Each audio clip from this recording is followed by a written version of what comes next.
Now, your forecast first.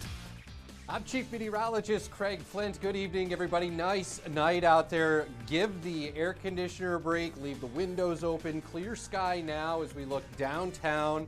And hardly anything to show you tonight, which is good. We need the break. Now, with that clear sky tonight, there's actually the chance to see the aurora. Best time would be after midnight and look north, obviously. Down to 55 by morning. The complete forecast coming up. Eyewitness News first at 10 on Fox. Starts right now. Local news that matters. This is Eyewitness News first at 10. Tonight, first at 10, the Utica Common Council voting on Ordinance 9 earlier today. Today's the day we finally find out whether or not Complete Streets is here to stay. And getting legal cannabis could get easier in New York. Capitol correspondent Emil Taligi brings us the details. Plus, for the first time, New York State wines will be sold in Puerto Rico. Later tonight, Capitol correspondent Jamie DeLine tells us about a Finger Lakes winery that will be the first to sell their wines there. Good evening, and thank you for joining us tonight for Eyewitness News First at 10. I'm Shelby Pay. A meeting was held by the Utica Common Council earlier today regarding the fate of Complete Streets. Ordinance 9 was put before the council, and while it was expected to be resolved, the conversation is carrying over into tonight. The council is meeting yet again to vote on Ordinance 9, which would return the flow of traffic for those 5 blocks of Genesee Street to 2 northbound and 2 southbound lanes, as they had been for decades. And tonight, by a margin of 6-2, the council members voted to change the Genesee Street traffic pattern back to how it was before Complete Streets. Intended to include Genesee Street from Oriskany Street to Cottage Place, increased from 1 lane to 2 lanes of traffic in each direction, going north and south. Further ordained that the proper pavement marking be placed where necessary, and this will go in effect immediately after. We'll keep you updated on how this all plays out. And New York's DEC is looking to get feedback from the public about how they plan to expand public access to state forests. Our reporter Josh Riley talked with the DEC's supervising forester at Herkimer office, Scott Healy, to go over the details of the state's plan for our local forests. And is just that, public. In past years, there have been a lot of people heading into the woods for a summer getaway, many of them to the famous Adirondacks. The New York DEC is looking to expand public access to state forests and in so doing, relieve some of the pressure on the Adirondacks. But before doing this, the state has opened up a public comment period for residents to voice their opinions on the state's plan for the land. The Adirondacks have seen a major influx of tourism and hikers and such, especially during the COVID-19 pandemic. So a lot of our state forests aren't as well known or well used as the Adirondacks. So some of the proposals in here hopefully will take some pressure off the Adirondack. We're opening the land to the public, but at the same time we are looking after making sure there isn't degradation of the resource. So you might be wondering what kind of activities New York State's forests offer to those going to visit. People can hunt, fish, camp.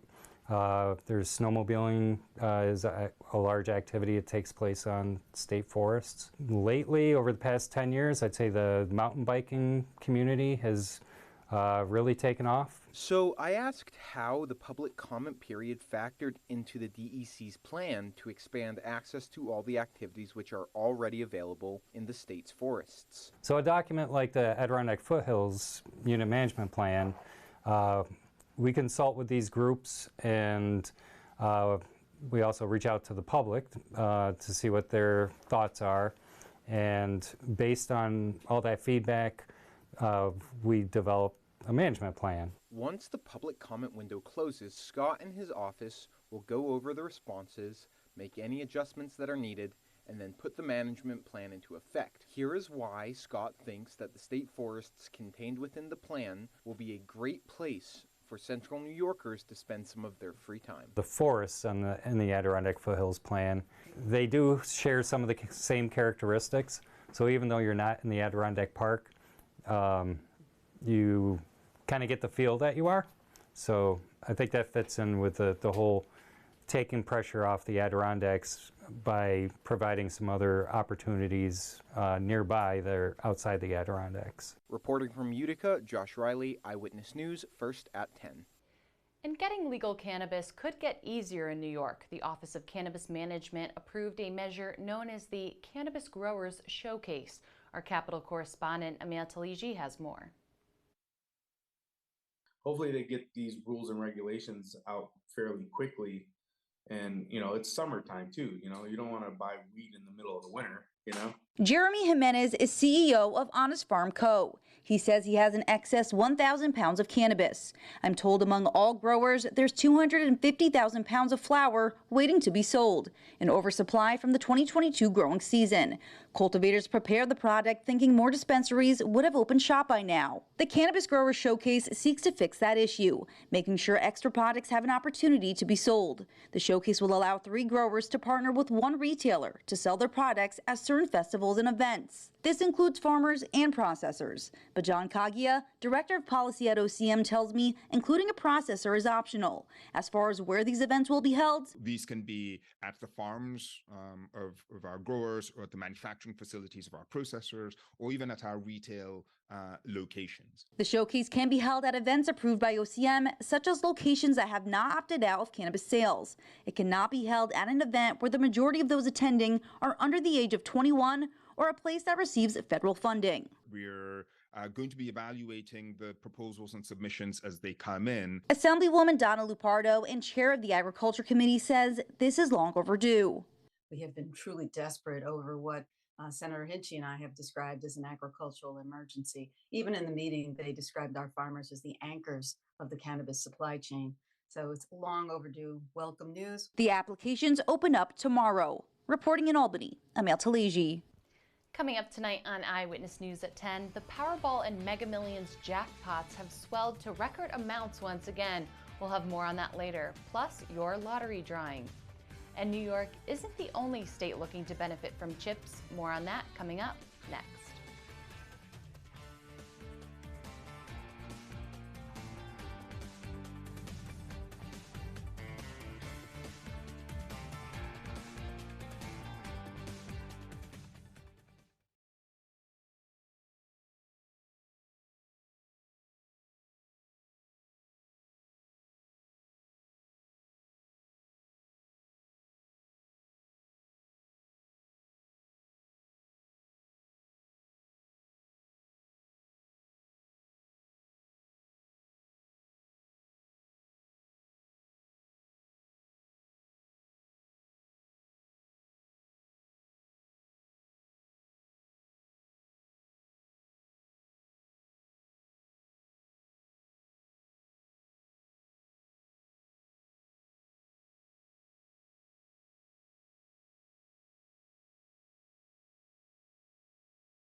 This is Eyewitness News, first at 10. Welcome back. For the first time, New York State wines will be sold in Puerto Rico. Capitol correspondent Jamie DeLine tells us about a Finger Lakes winery that will be the first to sell their wines there. A Finger Lakes winery will soon be making history again.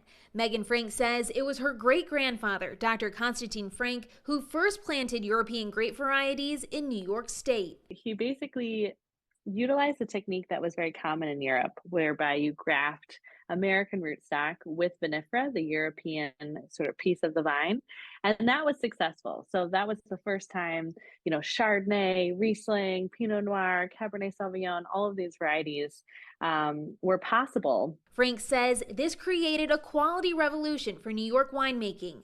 Now, decades later, the Frank family's winery will be the first from New York to sell wines in Puerto Rico. New York wines are world class.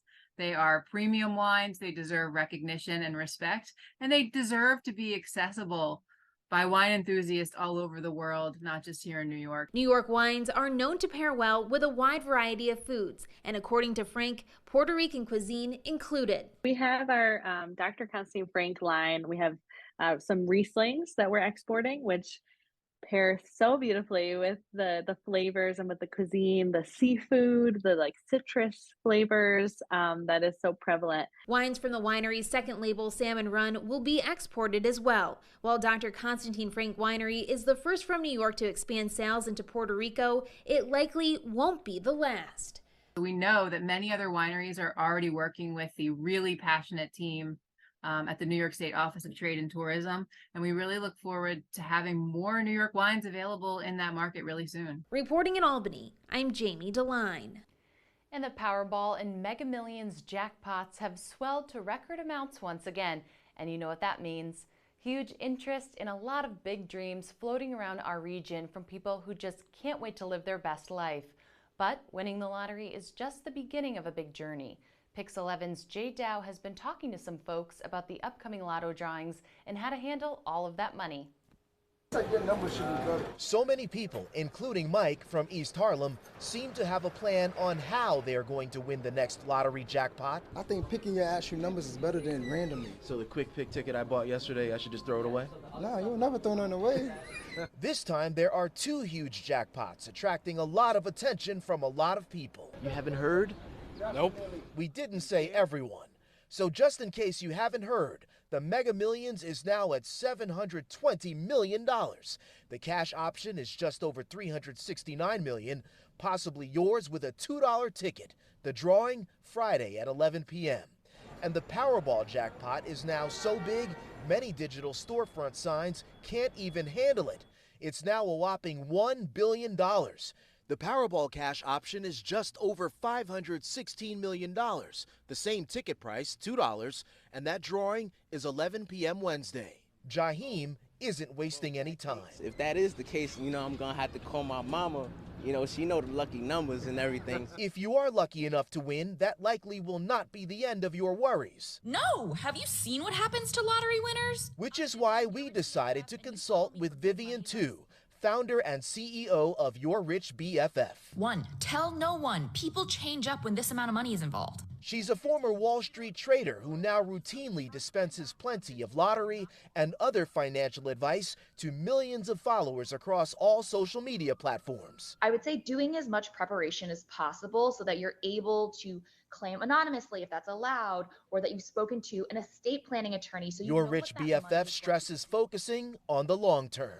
It's very easy to think you are a big baller and you start giving money to family and friends and you buy houses and you buy cars. If you want to actually have this lottery money change your life, not just change the next 10 years, you need to be really smart about how you're spending it, saving it, and investing it. And don't forget about your new friends, right, Jaheem? Let me get a couple numbers first, I need a little head start. I appreciate you, man. Keep doing your job. Appreciate me if you win? I appreciate the whole hood. I saw that little delay there. I saw that little delay. I appreciate the whole hood, We don't need everybody, just me. First. Just me and Kenny right here. You and Kenny? You better tell them people y'all need a raise, Good luck to everybody playing tonight. And of course, be sure to get our CNY homepage app to stay up to date on all the latest local news. Before we go to break, here's a preview of your weather with Chief Meteorologist Craig Flint. Shelby, if I won, I'd be a ghost. You'd never see me again. Goodbye to the phone, goodbye to the email, goodbye to the social media. I wouldn't exist. Something else that's non-existent is the smoke. We finally cleared that out. Fresher air overnight. The complete forecast next.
Now, your eyewitness weather forecast. Hey, good evening to you. I'm meteorologist Craig Flint. What a beautiful day. You couldn't dial it up any better. Tonight's going to be great. Leave the windows open, fresher air, cleaner air too. So that's in the forecast tonight. Also, the chance to perhaps see the aurora. Best time would be after midnight. Make sure you look north, obviously. Northern Lights. Hey, look at that. Down to a fresh and cool 55. Already dropping into the 50s tonight. Saranac Lake Inlet, Old Forge in the heart of the Adirondacks. Hanging on to 67 here in town. Low 60s in Springfield, Sherburne, Oppenheim. Herkimer is at 61. So here's what to expect. Fresh, cleaner air. The smoke is gone. It will become warm and humid again through the day on Thursday. And most, if not all day long, will be dry. When we get into the evening, probably like mid-evening, there's the chance for a thunderstorm, especially to points west. The higher likelihood for showers and thunderstorms will be overnight. And oh, by the way, you got to get out there and enjoy it right now, because we're below 15 hours of daylight now. We're starting to shrink that daylight. So this is the time to remember, Billy Joel. All right, so here it is, satellite Doppler radar. Nice slice of weather here across the Northeast and the Great Lakes. Some showers, UP, Michigan, northern Wisconsin. That complex might roll east and again might just scrape into the western parts of the viewing area very late tomorrow. Tonight, no weather problems. Mainly clear, cool, comfy. Through the day tomorrow, partly to mostly sunny. There it is, 1 o'clock. Still mainly dry. We click the hours away into the evening. Still, the vast majority of us are dry, but I mentioned that chance for a widely scattered thunderstorm to the west in the evening. We'll watch that, and then watch as we go through the overnight. Here come more showers and thunderstorms, so better chance overnight while you're sleeping. There will be scattered showers and storms Friday, but they'll taper. So you can see as we get into the evening, notice they go away. At that point, it'll turn breezy and less humid. Should set us up for a pretty good looking weekend. There might be a spritzel early Saturday, then the sky clears. 76, sunny, warm but not humid Sunday, high of 82. I think we're in the mid-80s tomorrow, that chance of a late day thunderstorm. Look at that sky full of stars right now. Beautiful night, 63, calm wind, dew point way down at 56. That's right in the comfort category. Turns toasty tomorrow, 85. Showers, thunderstorms taper Friday, turning less humid late in the day. And again, over the weekend, I think weather's pretty good. 76 Saturday, 82 Sunday, before turning warmer again into early next week. Couple showers and thunderstorms around Tuesday, and even warmer by Wednesday. 86 could be conservative, could be getting pretty hot around here late next week. We'll see. We got to take a quick break. Stay right there. More Eyewitness News coming up after this.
Yeah, you're like, I don't understand any of this.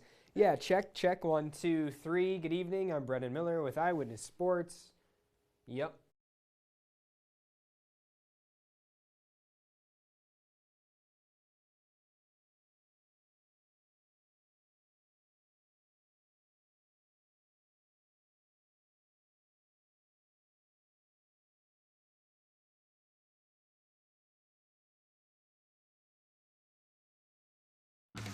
It's time for Eyewitness Sports. Good evening, I'm Brendan Miller with Eyewitness Sports. It was an absolutely packed day for baseball in the Mohawk Valley. 4 separate leagues in action with 10 area teams playing in crucial games, going as far as elimination games for a few. We're going to go in order of age here down the line, also starting with the two leagues that are still in their regular season, the PGCBL and the NYCBL. There are 10 days left in the perfect game season, only 4 in the New York, and each of our local squads trying to make sure that they end up in the postseason, starting with the Mohawk Valley Diamond Dogs. They played host to the Glens Falls Dragons tonight, sitting just 2 games behind the Utica Blue Sox for second place in the PGCBL East. They were a little cold as of late in the last week, just a 2-3 overall record, but they were looking to turn it around against the Dragons, who had lost their last 6 games despite being in the 6th and final playoff spot in the division, and they do a 6-3 win for the Diamond Dogs there. That moves Glens Falls' losing streak to 7 straight. Boonville also playing tonight. They're further out of the playoff, but not eliminated as of yet, even with a 10-26 record. Only 4 games out of a playoff spot, and they're going to get a win. A huge win for them in that playoff push, 10-3. This one just wrapped up about 5 minutes ago over the Watertown Rapids. One other PGCBL game, Utica heading to Oneonta as the number 2 team in the division. They're still 9 games out of first place, but that's just a testament to how good the Amsterdam Mohawks have been this year. Wins still very important to the Blue Sox, though, to keep that 2 seed, and they get one tonight against the Oneonta Outlaws. Oneonta just 1 game behind Glens Falls for that final playoff spot with their 13-23 record, but they cannot get a win tonight. Blue Sox take it 7-0. Then another playoff race coming down to it in the NYCBL as the Sherrill Silversmiths were tied for the final Eastern Division playoff spot with only 4 days left. They got the last place Syracuse Spartans tonight, though, so they had a chance to grab a win and solo possession of that 3rd place, and it was a comeback victory for the Silversmiths. This one was tied 7-7 in the 8th inning, but the Smitties get the W, 12-9, and move into that 3rd spot and a playoff position in the NYCBL East. The next league in action, the District 5 American Senior Legion Baseball Tournament. The most successful team so far had been Adrian Post, who entered the postseason with an 8-8 record and the 5 seed, but since then had rattled off 3 straight wins against the 1st, 3rd, and 4th seeded teams in the tournament, Smith, Utica, and Moran Post. They were yet to lose in the double elimination tournament, so sitting pretty going into this game against Whitestown Post. That was the other team that was seeded higher than them. They were the 2nd seed in the entire bracket, but they fall in this one. Whitestown gets the 10-0 victory. After that game finished, it was an elimination contest between Smith Post and Utica Post for the chance to move on to the title. This one not done at the time of recording, but I will say the teams here very familiar to the District 5 Final Four. Since 2010, there's only been 1 year that Smith, Utica, or Whitestown didn't win the title. That was in 2017 when Sherrill won it. In that time, though, 4 titles for Smith, 3 for Utica, and 4 for Whitestown, so it's really spread out. This one, there will be 2 games tomorrow, both Adrian and Whitestown still alive in that tournament, and then, of course, the winner of Utica and Smith. And then some players who may be playing for these Legion teams in the future. The Utica Little League 10-12 All-Stars went to Saratoga Springs today to play that Little League's representatives. If they had won tonight, they'd move on to the state tournament as one of only 8 teams remaining in New York with the chance to move on to the Little League World Series Metro Regional Tournament. But Saratoga Springs jumped to a 1-0 lead in the first and then tacked runs on. Utica takes the loss, 11-3 the final to end their season. The New Hartford 8 and 10s were also playing tonight, and things went a little bit better for them. They claimed a 3-2 win over North Central Little League to win the Section 2 championship. So congrats to them. For now, that's all for sports. Check out SeenMyHomepage.com for your top sports stories. Some more Eyewitness News coming up right after the break.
Eyewitness News First at 10 continues.